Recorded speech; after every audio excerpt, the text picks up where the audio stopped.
Rhodes amplifier. This is the 5-pin later version, and it's got a unusual problem. As soon as there's an input to the any of the right channel, it produces an oscillation, which is a sawtooth, and that appears to be an issue.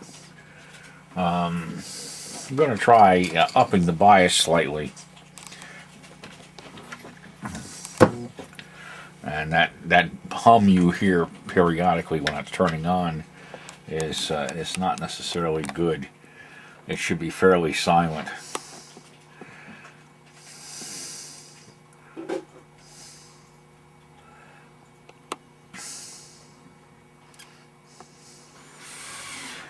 going to take it out to about 20 on one side. Let me see how the other side's doing. That's 28. Let me reset it.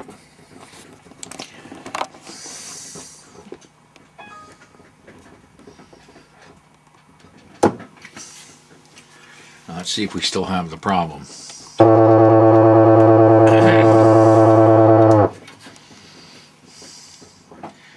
Okay, let's see if the problem only occurs once a signal's been sent to it.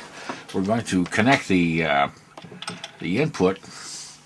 We're going to drop the amplitude to 0. And that's not supposed to be making that hum. And it's not. It's stable, but the instant an instant. Now that's interesting.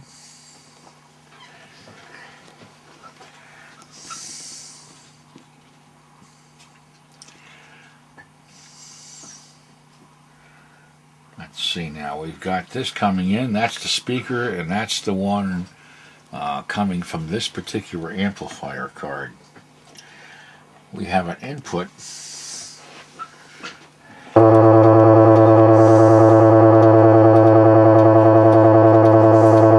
Alright, the amplifier has instability, and we're going to go look at the schematic momentarily. To see what it possibly might be. There is an RC network on the end,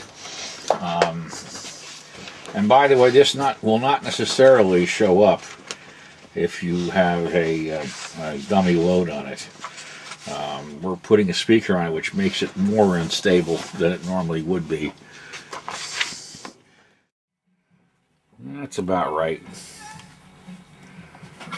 Okay. We're not getting too far off the wall.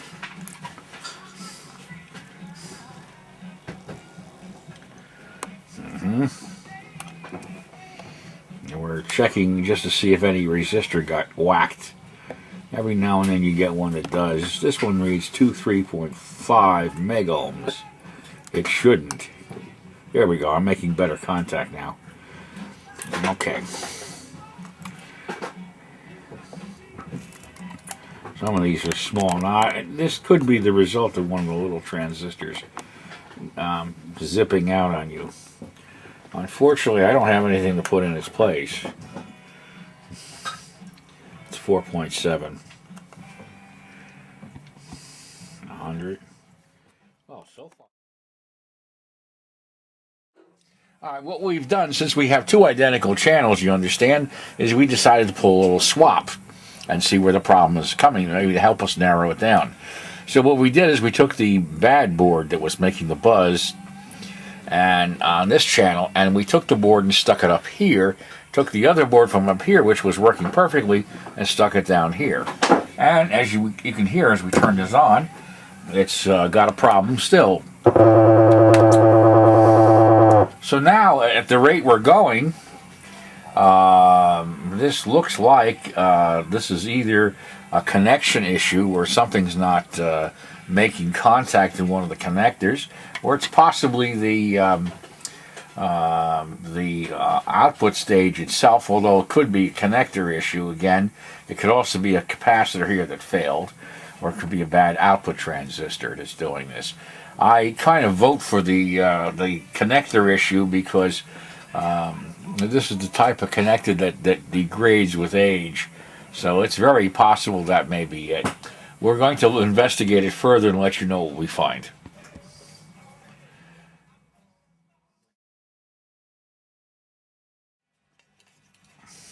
We also want you to know we checked the offset and the bias for both boards and readjusted them.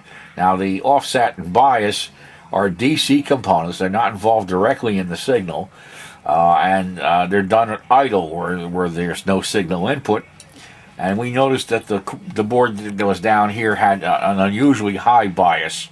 So we're beginning to wonder about the output transistors. But the offset on one of the boards was much higher than it should be, and that just produces a DC output to your speaker, which can eventually ruin it if it's high enough. So the obvious things like bias and offset were taken care of, and they were adjusted first to make sure the amplifier is in line. If you find that one of them does not want to adjust or will not come into range, that usually signals a defective component. Resistor, transistor, diode, something along the lines of that. Could also be a bad pot. But that's basically it. And like I said, we're going to continue on and see what we find. All right, what I was saying before about the connectors, I was sort of like explain a little further. We checked these boards, we swapped them and all the rest. And what often causes a motorboating sound like what you're getting, or a spurious oscillation, might be a broken ground or an incomplete ground path with high resistance. And that usually occurs in some of these connectors where the contacts are not making. We're going to investigate that further because that would allow a signal to appear in the ground from the output and therefore give you an oscillation. Alrighty, we have a clean signal now on this unit, no motorboating or thumping, and we want you to know it wound up being a pin on one of the transistors, the yellow wire here, going to the power transistors, was not making good contact. That's all it was. So in the future, when you get something that comes in from the field, it's been played out, make sure if you have a weird symptom to check the connectors, because sometimes it's on the end that's on the board, and sometimes, believe it or not, the pin gets bent on the other end, and that's all there is. The rest of the unit here is going to be simply refurbished and have these capacitors changed and have the 15-volt power supply taken care of, and then we're going to send this unit out the door. And that's all there is on this one.